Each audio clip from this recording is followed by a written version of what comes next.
पशुपालकों से संवाद में आप सभी का हार्दिक स्वागत है। भाइयों, कोई भी किसान गाय या भैंस को इसलिए पालता है क्योंकि उससे उसे दो फायदे हैं। पहला, दूध की प्राप्ति होती है और दूसरा, उससे बच्चे की प्राप्ति होती है। यदि आपकी गाय और भैंस दूध तो दे रही हो किंतु आप उसका दूध उपयोग ना कर पाएं तो ऐसी स्थिति वास्तव में कष्टकारी है।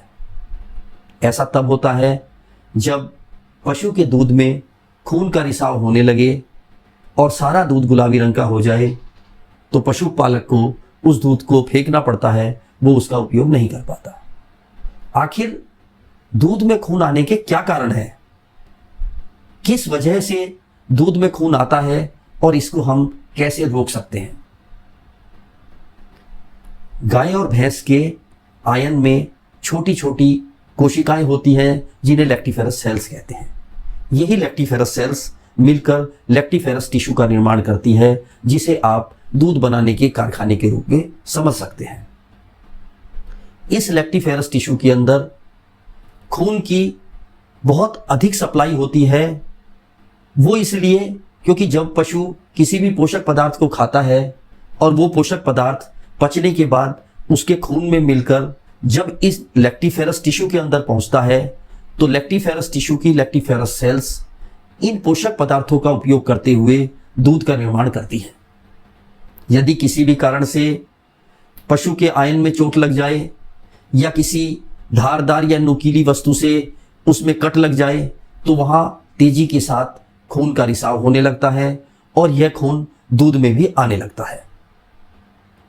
एक अन्य कारण जो दूध में खून आने का हो सकता है वो क्लिनिकल या सब क्लिनिकल मैस्टाइटिस भी है। थनैला रोग के अंदर भी पशु के दूध में खून आने लगता है।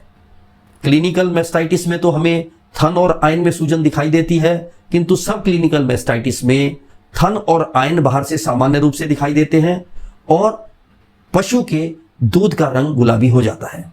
यह गुलाबी रंग का दूध किसी एक थन से अथवा चारों थनों से आ सकता है। कुछ गायें के ब्याने के समय उनके अंदर ईस्ट्रोजन हार्मोन की अधिकता हो जाती है। यह बढ़ा हुआ ईस्ट्रोजन हार्मोन लैक्टिफेरस टिश्यू की रक्त वाहिकाओं को कमजोर कर देता है और तेजी से वहां रक्त सप्लाई होने के कारण खून का रिसाव इन रक्त वाहिकाओं से हो जाता है और यही खून दूध में आकर उसे गुलाबी रंग का बना देता है। कुछ चारे और कुछ वनस्पति ऐसी भी हैं जिनके अंदर ईस्ट्रोजन हार्मोन की अधिकता होती है और कुछ चारे और कुछ वनस्पतिक पौधों के अंदर नेचुरल डाई अर्थात एक ऐसा रंगीन तत्व भी होता है जो दूध के रंग को बदल देता है। अब बहुत बड़ी समस्या है कि हम ऐसा क्या करें, हम क्या उपाय करें कि हमारा दूध जो लाल रंग का आ रहा है वो एक सामान्य दूध में बदल जाए। इसके लिए हम पशु चिकित्सक के द्वारा प्रभावित पशु की नस में कैल्शियम चढ़वा सकते हैं। कैल्शियम भी पशु के रक्त स्राव को रोकने में मदद करता है। इसके अतिरिक्त विटामिन सी की कमी की वजह से भी पशुओं के रक्त स्राव हो सकता है। अतः विटामिन सी का इंजेक्शन रोज 3 या 4 दिन तक प्रयोग करने से भी पशु के आयन में होने वाले खून के रिसाव को रोका जा सकता है। कुछ रक्त अवरोधक इंजेक्शंस का प्रयोग करके भी हम खून के रिसाव को रोक सकते हैं और ऐसे इंजेक्शन स्ट्रेप्टोसिड आदि बाजार में उपलब्ध है। एक घरेलू उपचार जिसमें आप पूजा में काम आने वाले कपूर को ले सकते हैं और इस कपूर की 2 गोली रोज दिन में एक बार केले के अंदर रखकर खिलाने से 3 या 4 दिन के अंदर इस रक्त स्राव को रोका जा सकता है।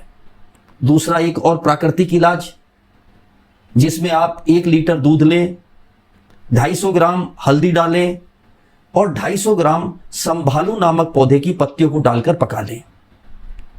ऐसा दूध दिन में एक बार 5 या 6 दिन तक पशु को देने से उसके दूध में खून आना बंद हो जाता है। मुझे एक और उपचार याद आ रहा है जिसे बहुत पुराने समय से हमारे पशु चिकित्साविद करते आए हैं। इसमें फॉर्मेलिन जो कि एक रसायन होता है, एक केमिकल होता है, उसको 2 ml लेते हैं, 2 मिलीलीटर लेते हैं और 1 लीटर दूध में डालकर पशु को पिलाते हैं। लगातार 3 या 4 दिन करने से पशु के दूध में खून आना बंद हो जाता है। एक और आयुर्वेदिक उपचार जो कि पूर्णतया सुरक्षित है और किसी भी एज के पशु में और गर्भावस्था में भी पशु को दिया जा सकता है, वह उपचार है लैक्टोलेट एम बोलस। लैक्टोलेट एम बोलस एक आयुर्वेदिक औषधि है और पिछले लंबे समय से दूध संबंधी किसी भी समस्या के लिए इसका उपयोग किया जा रहा है। लैक्टोलेट एम बोलस की एक एक गोली रोटी के टुकड़े में रखकर दिन में 5 बार खिलाएं और ऐसा लगातार 4 दिनों तक करें। पशुपालक भाई देखेंगे कि लैक्टोलेट एम के उपयोग से पहले दिन ही दूध के रंग में परिवर्तन होने लगेगा और 1-2 दिन में या अधिक से अधिक 4 दिनों के अंदर गाय या भैंस का दूध सामान्य हो जाएगा। लैक्टोलेट एम का उपयोग आप क्लिनिकल या सब क्लिनिकल मैस्टाइटिस के उपचार में भी कर सकते हैं और यदि इसकी वजह से दूध के अंदर खून का रिसाव हो रहा है, दूध गुलाबी रंग का आ रहा है, तो लैक्टोलेट एम के उपयोग से वो ठीक हो जाएगा। तो पशुपालक भाइयों, आज के लिए बस इतना ही। फिर किसी दिन पशुओं की किसी और समस्या के बारे में बात करेंगे। तब तक के लिए धन्यवाद।